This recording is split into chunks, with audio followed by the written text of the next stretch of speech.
नमस्कार, मैं हूं पल्लवी नागपाल, जेरत प्रोफेसर बड़ा गुरुकुल। क्या आप अपने बिजनेस को आगे बढ़ाना चाहते हैं? क्या आप फ्रेंचाइजी लेने की सोच रहे हैं या फ्रेंचाइजर के तौर पर अपनी फ्रेंचाइज देना चाहते हैं? तो फ्रेंचाइजिंग का संपूर्ण ज्ञान आपकी सारी की सारी कंफ्यूजन्स को दूर करने के लिए ही बनाया गया है।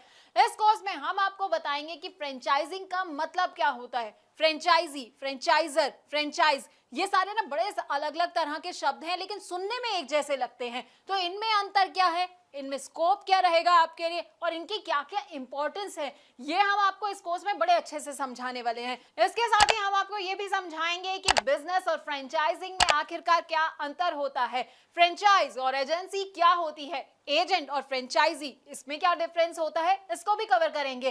फ्रेंचाइज बिजनेस से फ्रेंचाइजी और फ्रेंचाइजर को आखिरकार क्या क्या फायदे होते हैं और उससे जुड़े क्या क्या रिस्क होते हैं। अरे भाई, फायदे जान रहे हैं तो रिस्क के बारे में भी तो जानना बड़ा जरूरी हो जाता है, तो हम आपको ये भी समझाएंगे। अब अलग अलग तरह के ना फ्रेंचाइज मॉडल होते हैं जो कि लोगों को पता नहीं होते हैं, तो आपके लिए कौन सा मॉडल सही रहने वाला है, फोको, फोफो, कोको, कोफो, अब इन सब के बारे में भी हम आपको बताएंगे। हम इनके फायदे तो आपको बताएंगे, साथ ही साथ ना इनके नुकसान भी आपको बताएंगे। अब सही फ्रेंचाइज बिजनेस चूज करते वक्त किन किन बातों का आपको ख्याल रखना चाहिए और फ्रेंचाइज बिजनेस से जुड़े कौन कौन से लीगल इश्यूज होते हैं, इसकी पूरी जानकारी भी हम आपको देंगे।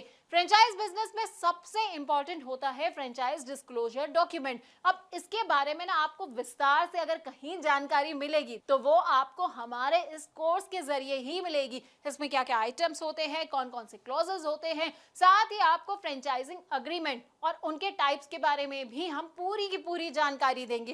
देखिए, फ्रेंचाइज बिजनेस को इवैल्यूएट करने का ना एक अलग क्राइटेरिया होता है, तो वो क्राइटेरिया क्या होता है ये हम आपको बताने वाले हैं।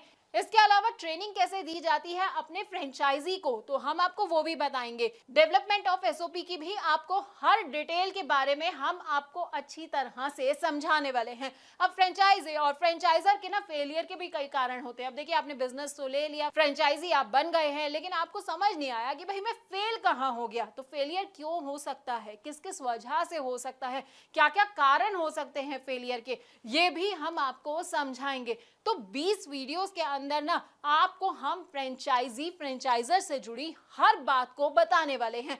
अब आप ये सोच रहे होंगे कि भाई इसको करने से मेरा क्या फायदा होगा, ये सब मेरे लिए जानना क्यों जरूरी है। तो देखिए, अगर आप चाहते हैं मुनाफा कमाना और अपने बिजनेस में सक्सेस हासिल करना, तो बस आपको क्या करना है, आपको इस कोर्स को बहुत ध्यान से देखना है। इससे आप फ्रेंचाइजिंग में फेलियर से खुद को बचा पाएंगे और बहुत आगे बढ़ पाएंगे।